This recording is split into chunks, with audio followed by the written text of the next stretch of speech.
The idea that a creator who spans galaxies would choose to inhabit the fragile.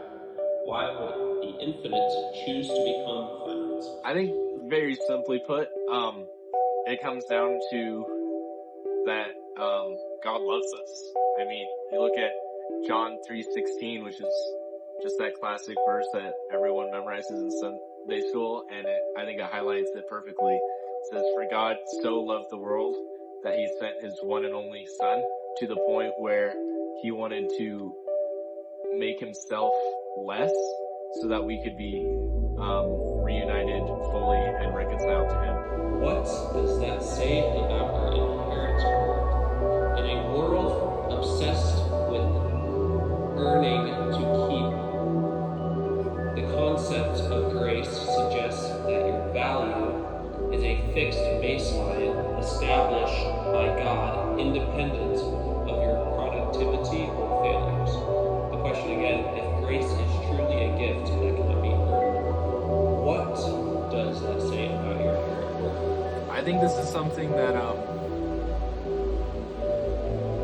the secular worldview somewhat smuggles in from Christianity, in that like all humans are born with certain rights, no matter where they're born, what opportunities are given. I find that a lot of secular atheists believe that our worth isn't dependent on what we are able to do, and I think that comes from Christianity, where each and every person is created in the image of God, and no matter where we come from, or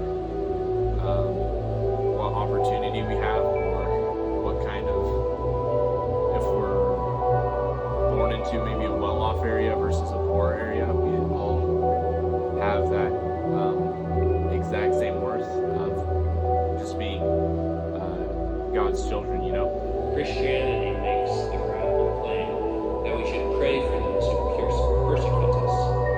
The question explores whether forgiveness is a gift we give to others, or a way we set ourselves free. How can a person love their enemy without losing their soul to bitterness? I think this again ties into God's grace. I don't think that without God in the picture, this is something that would be possible for us as humans to do. But I've seen, or I've heard many stories of Christians who pray for those who are oppressing them, and the outcome can be quite incredible. I think that it is the only reason they're able to do that is because they first experienced the grace that God gave and showed them, that they are then able to forward that grace and display God's grace through their own lives to those around them. I would say without a doubt, if we look at how us humans are created, we have this very deep desire for relationship with other humans, and I think being made in the image of God reflects that God's own desire for our relationship with us, and God being all loving. If God is love, and love requires an other, does God's very nature require creating? And how does that interact with the Trinity?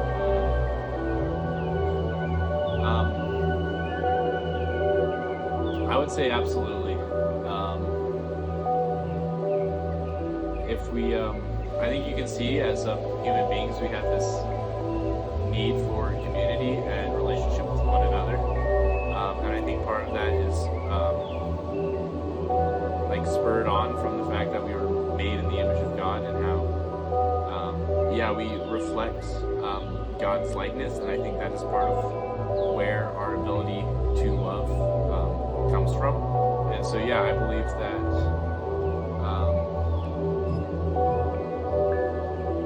like God in his nature is a very communal God, and I think that plays into our ability to have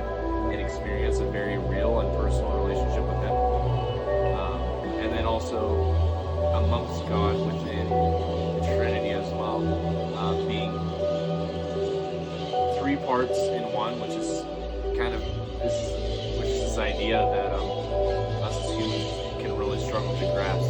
But I think within God, He has His own beautiful community. The beauty of the scars.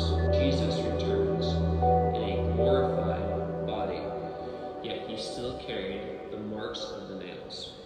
So why did the resurrected Christ keep His wounds? Do you think that Jesus dying brutally on the cross was dramatic or something to brush off to the side? Dramatic. And have you ever been through anything traumatic? Death of a friend, Yeah. troubles, sin.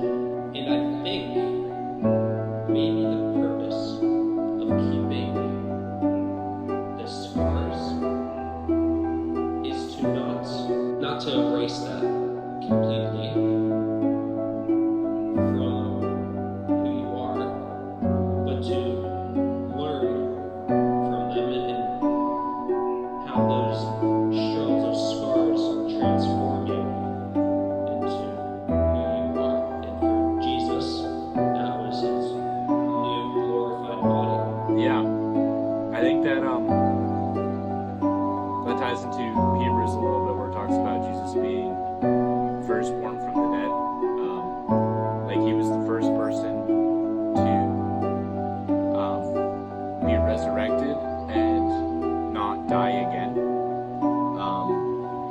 which is just an incredible thing. And so one day we will all be resurrected from the dead in the same way. And so it's kind of like He was the one who went before us.